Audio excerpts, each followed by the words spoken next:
Bonjour tout le monde, aujourd'hui un peu de chimie culinaire avec la réaction de Maillard.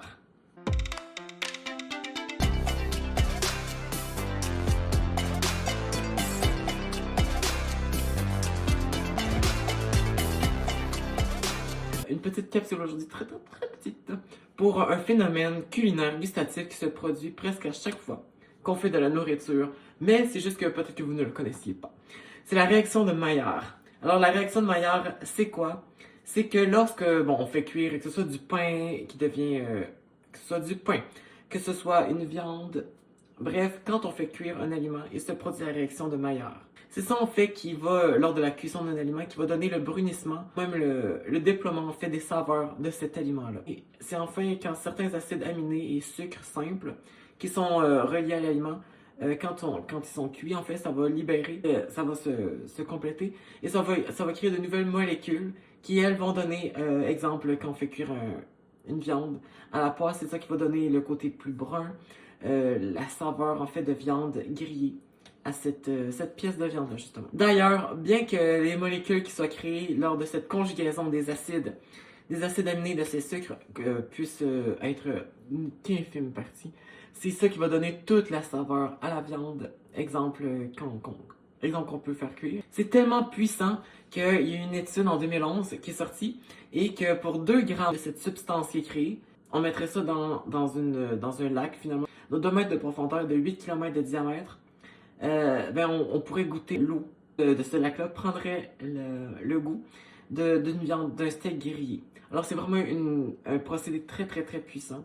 Donc quand ça se produit dans votre cuisine, étonnamment.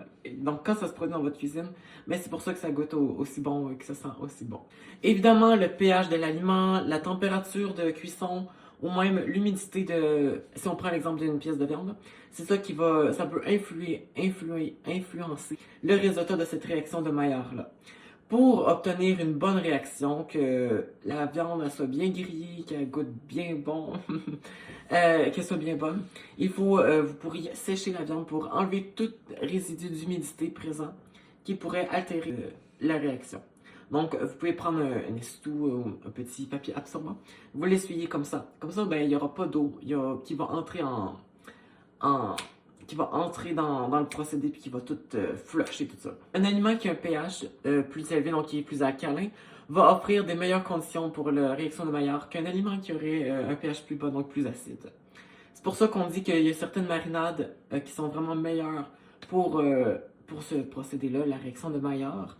Il y a aussi la température de la cuisson qui va changer cette réaction-là. Si votre température de cuisson était autour de 100 degrés Fahrenheit, autour de 100 degrés Celsius, la réaction de Maillard va se produire, mais de façon plus lente. Meilleure température pour obtenir une bonne saveur, mais pour pas trop que ce soit, pour pas brûler non plus, mais que ce soit juste un petit peu brun.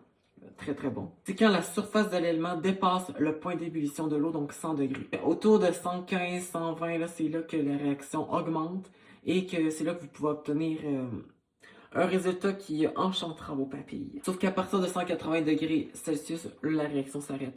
Et enfin, la patience, c'est la clé du succès de la réaction de Maillard. Il ne faut pas remuer en fait nos aliments pendant la cuisson. Comme pour les oignons, si on veut qu'ils soient bien brunis, je sais même pas si ça existe ce mot-là. Si on veut qu'ils soient bien bruns, bien caramélisés, on doit éviter de trop les remuer. Comme ça, la réaction de Maillard on va pouvoir lui laisser tout le temps de vivre sa vie finalement, et ensuite que ce soit le meilleur goût possible dans l'assiette. En somme, la réaction de Maillard, c'est un procédé qu'on côtoie tous les jours dans notre cuisine, parfois même sans le savoir. Mais maintenant, quand vous mettrez à cuire votre aliment et que vous pourrez penser maintenant que les acides aminés, donc les protéines, se conjuguent au sucre, au sucre, et puis ça forme une molécule, et cette molécule-là est responsable du brunissement de l'aliment et de la saveur, de l'odeur qui en résulte de la cuisson. Voilà, j'espère que vous avez apprécié, que vous avez appris également quelque chose. Et moi, je vous retrouve très vite pour une prochaine vidéo. Au revoir!